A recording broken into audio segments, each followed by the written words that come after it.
আসসালামু আলাইকুম। আমি আসমাস লাইফস্টাইলে আরও একটি নতুন ভিডিওতে আপনাদের সবাইকে স্বাগত। আশা করছি কাছে দূরে যে যেখান থেকে আমার ভিডিওটি দেখছেন সবাই সুস্থ ও ভালো আছেন। আমিও আলহামদুলিল্লাহ আমার পরিবার পরিজন নিয়ে সুস্থ ও ভালো আছি। কাছে দূরে যে যেখান থেকে আমার ভিডিওটি দেখছেন প্লিজ ভিডিওতে একটি লাইক দিবেন আপুরা মনে করে। আর আমার ভিডিওতে যদি আপনি নতুন হয়ে থাকেন তাহলে ভিডিওর কোনো অংশ ভালো লেগে থাকলে লাইক এবং সাবস্ক্রাইব করে সুন্দর একটি কমেন্টের মাধ্যমে আপনার মতামত জানিয়ে দিবেন। প্রতিদিন ভাজা ভজা আর করতে ইচ্ছা করতেছে না, তো একঘেয়েমি নাস্তা আর ভালো লাগতেছে না, তাই চিন্তা করতেছি আজকে অন্য রকমের ইফতার শেয়ার করব আপনাদের সাথে। তো প্রতিদিন তো তেলে ভাজা বেগুনি পেঁয়াজ আলুর চপ ওগুলা খেতে চায় না ছেলেরা, কিন্তু আমার ভালো লাগে, আমি খেতে পারি। তো একজনের জন্য তো আর সব কিছু প্রতিদিন করতে আর ভালো লাগে না, তাই চিন্তা করতেছি আজকে একটু ফ্রুটস সালাদ করে নিব টক দই দিয়ে। তো প্রতিদিন তো ফ্রুটস থাকে অ্যাভেলেবেল, তো প্রতিদিন চিন্তা করি ফ্রুটস দিয়ে কিছু না কিছু বানাবো হেলদিভাবে। আজকে ভিন্ন রকমের ইফতারি আয়োজন করব, এই নিয়ে ভিডিওটি সাজিয়েছি। আশা করছি ভিডিওটি ভালো লাগবে আপনাদের। আর সেহেরির জন্য এই তো মুরগির মাংস ক্যাপসিকাম দিয়ে রান্না করব, তো ওইটাও একটা হেলদি রান্না। তো এইদিকে আমি ফ্রুটসগুলো কেটে নিয়েছি, তারপর আমি এটা সালাতের জন্য রেডি করে রাখবো। পরে আমি দইটা রেখে দিব মাঝখানে, মেখে নিব না, এখন মেখে নিলে আবার পানি ছেড়ে দিবে, তাই আমি মাঝখানেই টক দইগুলা রেখে দিব। তো আমি একটু লবণ আর একটু চিনি দিব টক মিষ্টির জন্য। টক দই দিলে ছেলেরা আবার বেশি একটা খেতে চাইবে না, তাই হালকা চিনি দিলে ভালো লাগে খেতে। তো এদিকে আমি স্যুপ রান্না করব, স্যুপের জন্য 2টা ডিম ফিটিয়ে নিচ্ছি। তো স্যুপটা খেতে ভালোই লাগে বার্গারের সাথে, বাইরের রেস্টুরেন্টের একটা ভাইব আসে। তাই আজকের ইফতারে কোনো ভাজা পোড়া থাকবে না, থাকবে শুধু হেলদি রকমের ইফতারি। তো বার্গারটাও আমি বাসায় বানাইতে চাইছিলাম, কিন্তু ছেলেরা তো বাইরের খাবার খেতে চায়, সেজন্যই নিয়ে আসা।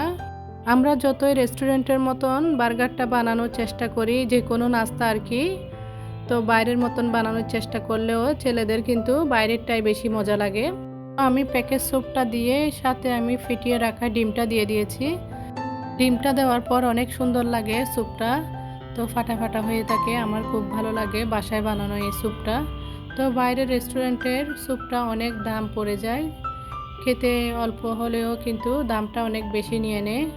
তো এদিকে আমি হালকা গোলমরিচের গুঁড়া দিয়ে দিব, তারপরে সস দিব। সস দিলে আমার খুব ভালো লাগে এই স্যুপের মধ্যে। তো আমি রান্না করার পর বাটিতে একেবারেই নিয়ে নিব, অনেক গরম। ইফতারের টাইম হয়ে গেছে, তাই আমি এগুলা বেড়ে নিচ্ছি। স্যুপ এমনিতেও গরম গরম বেশি ভালো লাগে আমার। তো হাতে টাইম আছে, তাই মুরগির মাংসটা বসিয়ে দিচ্ছি। এদিকে মশলাটা ভালোভাবে কষিয়ে নিব, হলুদ মরিচ মশলা লবণ তারপরে জিরার গুঁড়া এগুলা সব কিছু দিয়ে দিয়েছি। এই তো তেল বের হয়ে গেছে, অনেক সুন্দর একটা কালার আসছে। আমি মুরগির মাংসটা দিয়ে কিছুক্ষণ কষিয়ে নেওয়ার পর ক্যাপসিকামগুলো দিয়ে দিচ্ছি। এই ক্যাপসিকামগুলো দিলে আমার যে কোনো রান্নায় খুব ভালো লাগে, আর খেতেও একটা অন্যরকম ফ্লেভার আসে, তাই আমার ভালো লাগে। তো মুরগির মাংস রান্না করার সময় ক্যাপসিকামটা দেওয়ার চেষ্টা করি, তো যখন তাকে বেশিরভাগ সময় দিয়ে থাকি, আর না থাকলে দিই না। তো এইভাবে কষিয়ে নিয়ে আমি হালকা একটু চচ দিব, চচ দিলে একটু বোনা বোনা মুরগির মাংসের মধ্যে খুব ভালো লাগে। তো ইফতারের আগে ওইদিকে আমি মুরগির মাংসটা কষাতে দিয়ে এদিকে আমি সালাডটা মেখে নিচ্ছি, টাইম হয়ে গেছে। তো আমি মালটা কেটে নিয়েছি, মালটা এখানে দিলে ভালো লাগবে না সালাদের মধ্যে, তাই এই তো আমার মুরগির মাংস অলমোস্ট হয়ে গেছে। আমি ধনেপাতা দিয়ে দিচ্ছি, খুব ভালো লাগতেছে, আর ফ্লেভারটাও অনেক সুন্দর আসতেছে, ঘ্রাণটা আর কি। আমি অল্প আছে আরও কিছুক্ষণ বসিয়ে রাখবো। তো দেখেন আমার মুরগির মাংসের কালারটা। এই তো আমি টেবিলটা সাজিয়ে নিচ্ছি ধীরে ধীরে। এই তো সালাতের মধ্যে একটু পুদিনা পাতা দিব, মানে ডেকোরেশনের জন্য আর কি, সৌন্দর্যের জন্য। তো স্যুপের মধ্যেও দিব একটা পুদিনা পাতা, দেখার সৌন্দর্যের জন্য। যা রেখে বয়সটা দিচ্ছি, অনেক সময় একদম বেজে যাচ্ছে, তো আপুরা কিছু মনে করবেন না। তো আমি তো আপুদের মতন তেমন সুন্দর করে ভয়েস দিতে পারি না, তাও চেষ্টা করি নিজেকে এই শুধরানোর আর কি, ভয়েসটা সুন্দর করে দেওয়ার জন্য।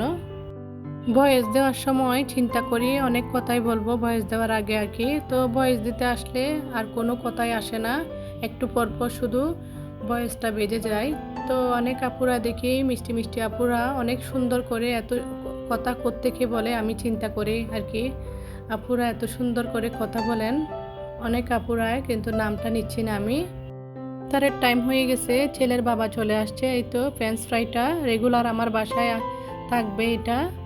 তো এদিকে চসটা অনেক মজা, এই চসটা আর কি। তো বার্গারটা বের করে নিচ্ছি, প্লেটের মধ্যে সাজিয়ে দিব এখন সব কিছু ওদেরকে। বার্গারটা অনেক বড় ছিল, তো আপনাদের ভাইয়াকে বলতেছি একটা তো পুরাটা আমরা খেতে পারবো না, আমি খেতে পারি নাই পুরাটা, তো একটাকে 2 পিস করে কেটে নিয়ে আসলে ভালো হবে ওর বাবাকে বলতেছি। কিন্তু ওর বাবা বলতেছে রোজা রেখে পুরাটা না খেলে কেমন হয়, পেট ভরবে নাকি ছেলেদের। তো একটা বার্গার হচ্ছে 300 টাকা। আমি বলতেছি ওগুলা না এনে ছোট ছোট যে বার্গারগুলো পাওয়া যায় সেগুলো নিয়ে আসলে মনে হয় ভালো হতো। তো আর যাই হোক, নিয়ে আসছে যখন, এখন তো ফেলে দেওয়া যাবে না। তো চেষ্টা করছি খাওয়ার, অর্ধেকটা খেয়েছি আর অর্ধেকটা চেষ্টা করব পরে খাওয়ার।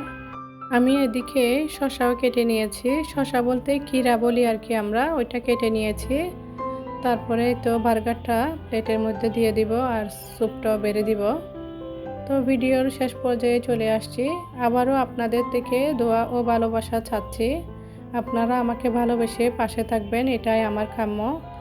সব সময় আমাকে সাপোর্ট করবেন, আমিও আপনাদের সাপোর্ট করব অবশ্যই। আমরা যদি একে অপরকে সাপোর্ট করি তাহলে তো সামনের দিকে এগোতে পারবো। তো ছেলে আসরের নামাজ পড়তে গেছিল, তখন আসার সময় একটা কোকও নিয়ে আসছে। ও তো আবার একটু কোক পাগল, ও রেস্টুরেন্টে গেলেও কোক খেতে চায়। তো রেস্টুরেন্টের স্টাইলে যখন খাবার খাচ্ছে ও বলতেছে একটু কোকটাও নিয়ে আসি, ও নিজে থেকেই নিয়ে আসছে, আমি ওকে বলি নাই। আমি ওদেরকে প্লেটের মধ্যে ফ্রুট সালাদ তো দিয়ে দিচ্ছি, কেননা ওদেরকে না দিলে ওরা নিয়ে খাবে না।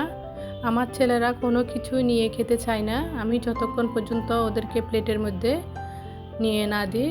তো স্যুপটাও অনেক ভালো লাগতেছে দেখতে, একটু হালকা ঠান্ডা হয়েছে, খেতে ভালোই লাগবে, বাচ্চারা তো বেশি গরম একটা খেতে পারে না। ইফতারের সময় হয়ে গেছে, একটু দোয়া পড়ব। তো ভিডিওটি এ পর্যন্ত, আল্লাহ হাফেজ।